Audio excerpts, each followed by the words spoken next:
What's up, guys? Boris here, and today I'm coming to you guys with another One Piece theory of the day.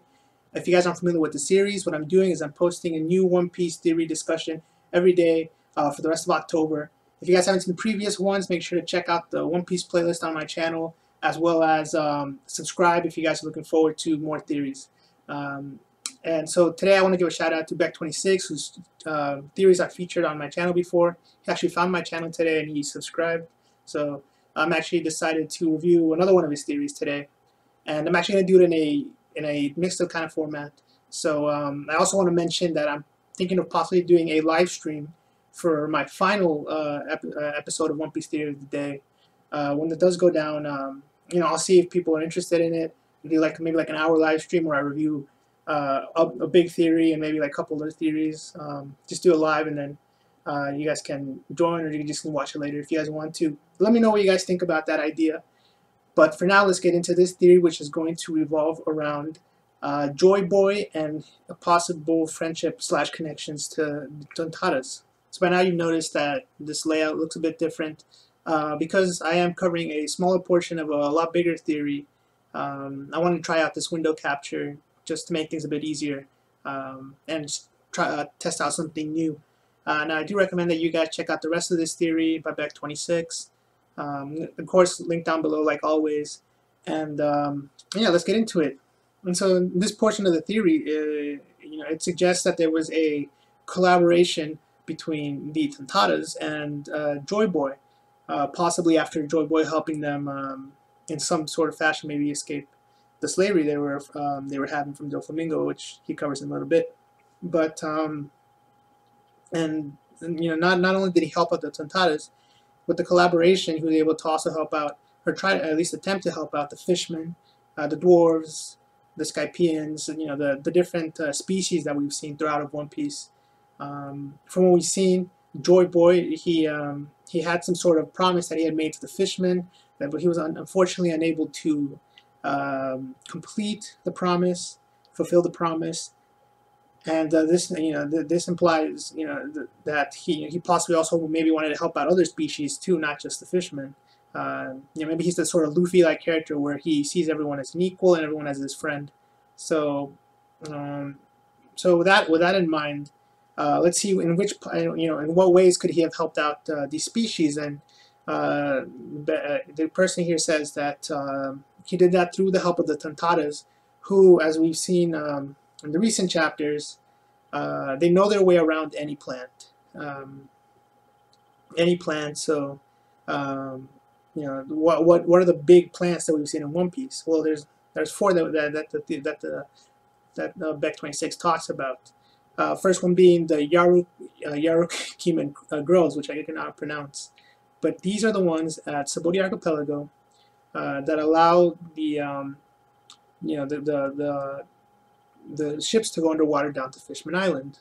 And so the theory says that with the help of the Tontattas, they planted this tree so that at one point people would be able to travel down to Fishmen Island. Once they can travel down there, then they're accessible. They can they can negotiate, and they can maybe help them bring them up to the top, so everyone can live together pretty much. All the species can coexist. And so this would be a start, allowing them to go down there to the bottom of the ocean. So another one is Sunlight Tree Eve, which is, if you guys don't remember, it allows light to exist down at the bottom of the ocean. It takes the light from the top and brings it down to Fishmen Island. And again, mysterious origins. They don't know where it came from, but the theory here thinks that with again the Tontattas' help, they were able to plant these again to help out the Fishmen. So at some point they could bring them up to the top. So okay, and of course, if you guys remember in recent chapters, we've seen plants with similar properties to this, in the luminescent flower, the elegant sunflower. These flowers, again, they have the ability to produce that light, similar quality. And they were found, I believe, in the factory where the Tontattas are being kept as slaves. So, yeah, I mean, definitely similar properties, and So we know that Tontattas can possibly they know how to have this light manipulation with the plants.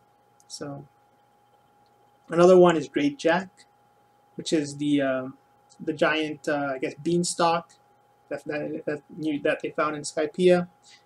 Um, the theory here is that the Great Jack is actually the base of it is actually at Elbaf, or the island of the giants.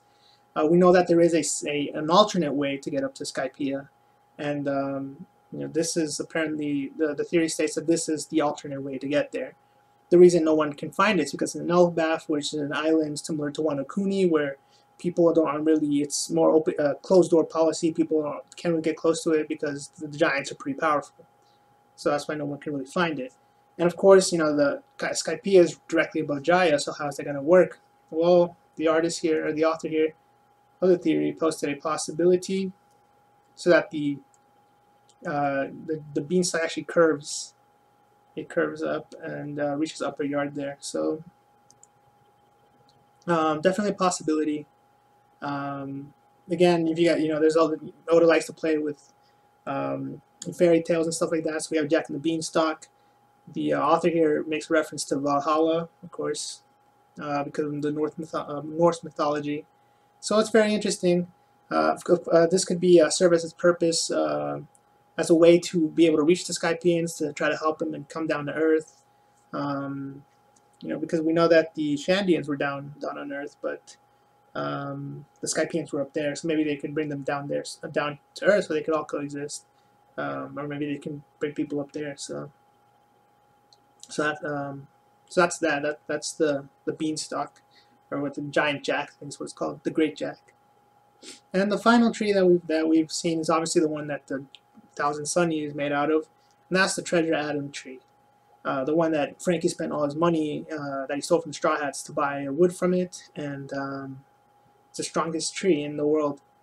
In this case, the author believes that this is what the Noah was made out of.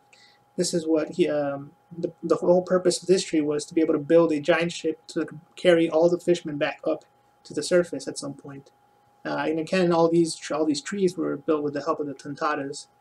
So, of course, here's a picture of the Noah. It's a giant ship, and to handle all the pressure underwater and all the pressure of all the fishermen, it had to be built with really strong wood. So, yeah, and he makes a connection between Noah being a descendant of Adam, and so fulfilling Noah's mission, because of through the Adam tree. So that's very interesting. And of course, the bottom line here is Joy Boy believed that everyone can coexist in the Blue Sea.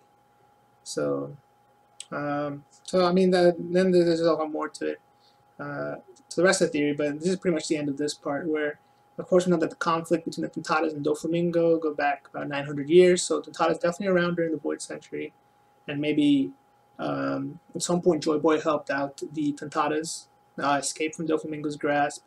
And then Void Century happened, and then they forgot about their.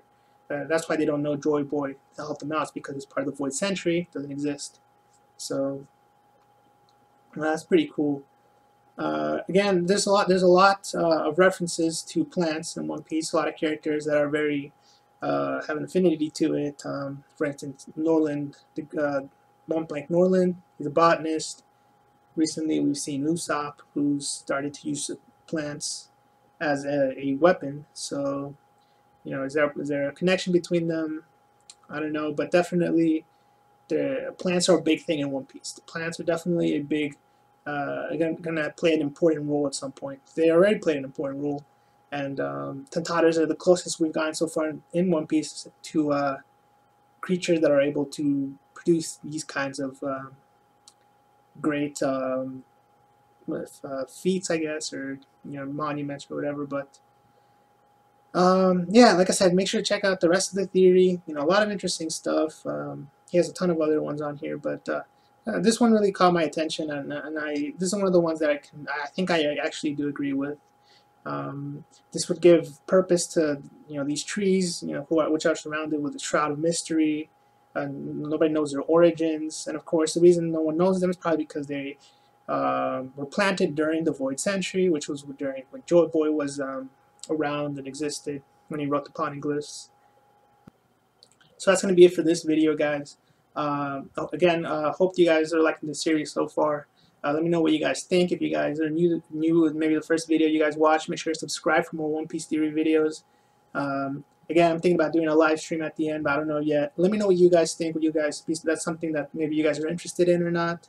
I've been receiving a lot of positive feedback for the series, so I like it. It allows me to put videos out, which a lot of times I get too lazy to do. But yeah, thanks for watching, guys. I'll catch you tomorrow. Until then, peace.